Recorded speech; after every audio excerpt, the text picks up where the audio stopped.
Hi, welcome to the Small Shed.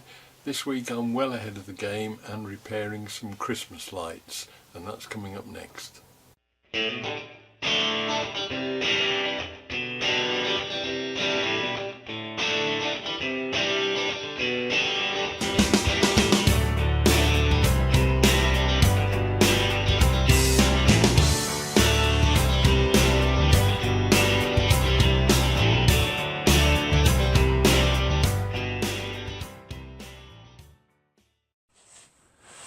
So here we are.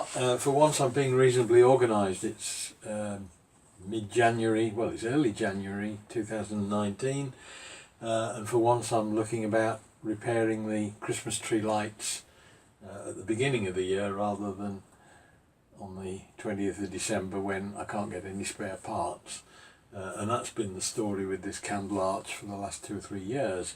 It was in the roof, it got broken, and then every time we get the decorations out, I've left it until it's too late to do anything about it. So I want to try and repair it first. In the normal run of things I'd have just thrown it away because they weren't very expensive in the first place, but we are increasingly getting to the point where people are just throwing stuff away all the while. It seems a shame not to get it working again if I can, and it'll provide a project to do. So I want to try and get it working. So the first thing to do is to start and actually troubleshoot what's wrong with it, and I'm just going to run through a brief explanation of how these things work compared to normal house lighting, and that will give some clue as to why I'm doing the troubleshooting the way I'm doing it.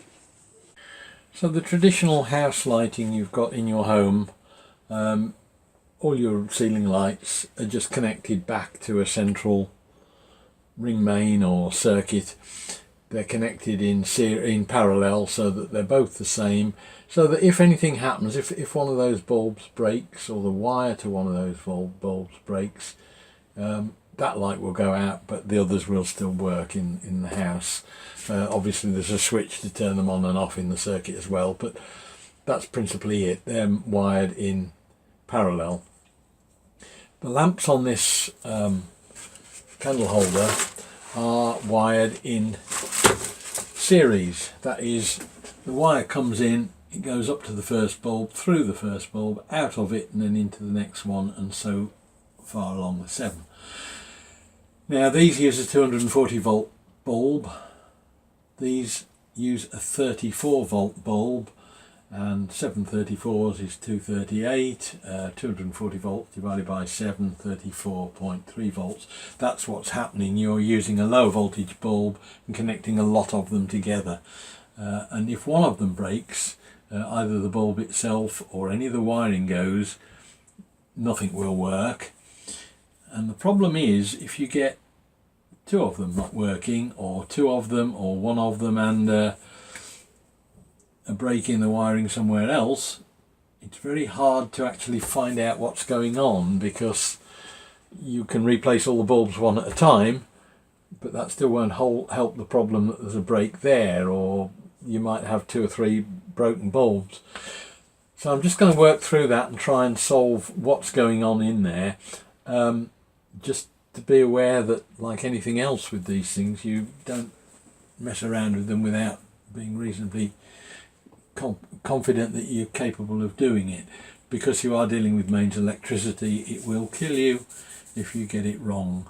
You might think, oh well, they're only 34 volts. It's possible, I suppose, if you did touch across it, the other bulbs would take some of the power away, but I wouldn't want to try it. As far as I'm concerned, it's mains, you don't touch it. There's one bulb that's broken straight away, I know that, and I can't get that out at the moment. But I'm not even going to try and plug it in until that is sorted, because it's quite possible that there's some nasties that I would get as soon as I got anywhere near that. So that's what I'm going to do. We're going to start and work through the whole thing, bulb by bulb, test the wiring and test the bulbs. But I'll start with replacing that one, see if it works, and then we'll move it on from there. Now, having established that the thing isn't plugged in, first thing to do is to take this hold out if I can. There's screws on the bottom.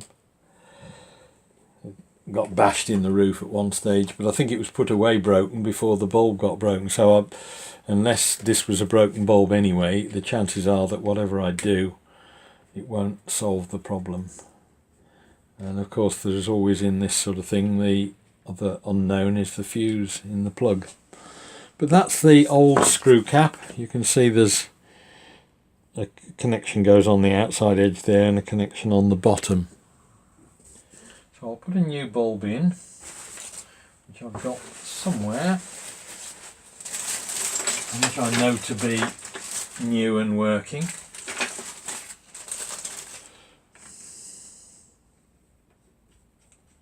Screw that in, plug it in,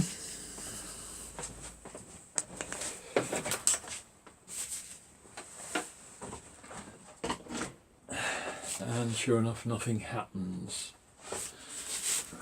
So from now on I'm going to do any troubleshooting with it unplugged using a bench cheap tester. These things are available for a few pounds, and amongst measuring all sorts of things like AC voltage, DC voltage, they measure resistance.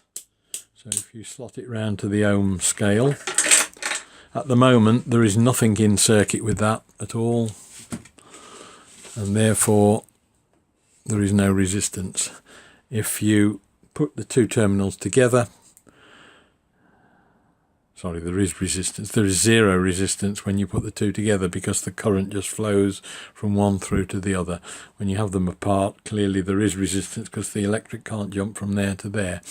If you hold it with slightly dampened fingers, you can see that, possibly swap it to a slightly lower scale, you'll see that the human body can conduct electricity. There you go.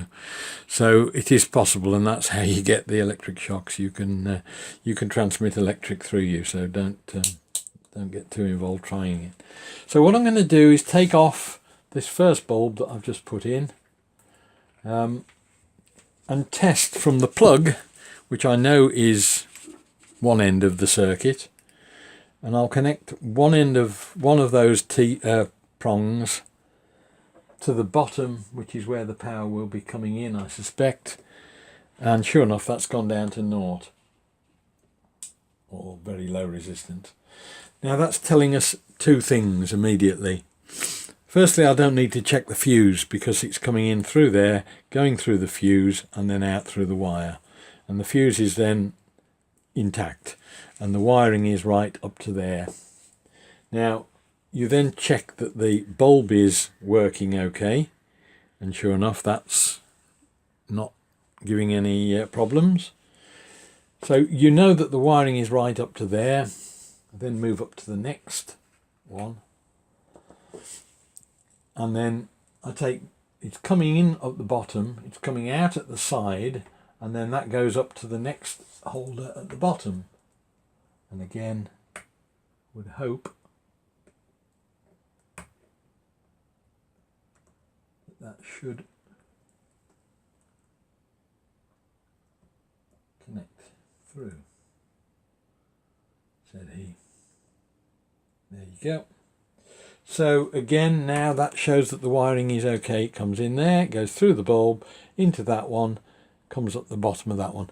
And then I'm just going to work through the rest of them, checking every bulb on the way, finding out whether the bulbs are okay. It'll check the wiring as well, and at the end of it, it should well be the case that we've got a working light, or we'll have identified where the problem is. Right, now I've just spent half an hour or more. I've gone through, I've tested every piece of wire between the plug and the candle holder, and then that candle holder and that candle holder, that one and that one, that one and that one, and so on, right the way through to the end. So I know that there's nothing wrong with the wiring. I've checked every bulb and they're all right. So then I plugged it in, and the result was absolutely nothing. which caused me to scratch my head a little bit. But what I then found was that left the possibility that one of the contacts wasn't working properly in the bulbs. And I've taken all the bulbs out now and replaced them all with new bulbs. What happens is that the bottom of the bulb gets quite badly squashed. I don't think I can get that into focus. Yeah, they get a flat on the bottom of them, and they're cheap, nasty Chinese holders. The brass contacts get slightly bent. So effectively I went back and did virtually the same thing again, tracking it through, but every time I screwed a bulb in, rather than just testing the wire between the contact in there and the contact in there, I screwed the bulb in there and checked the pin on the plug to that one, and then screwed that bulb in to the next one, and so on. And what that's done is, I think, has now got me to the point where I've got them all working okay. I have got a new set of bulbs on order because I've only just got enough, but at least it works, so we know that there's nothing wrong with the basic structure itself now. It wants a good clean because it's been in the roof for 2 or 3 years. It then wants taking to pieces completely, and then we can refinish the base. So that's the next little job. It may seem totally out of season to be doing that, but it makes most sense really if you think about it. You normally go to repair your lights the week before Christmas and there's not time to get the replacement parts. So hopefully this time when I get them out in Christmas they'll be working. Now the follow-up about recolouring the candelabra type arrangement is the subject of a totally separate video, and that won't be coming out until in December for a totally separate series that's coming out just after Christmas. So you'll have to wait for that one, I'm afraid, but otherwise I'll see you again next week. Bye.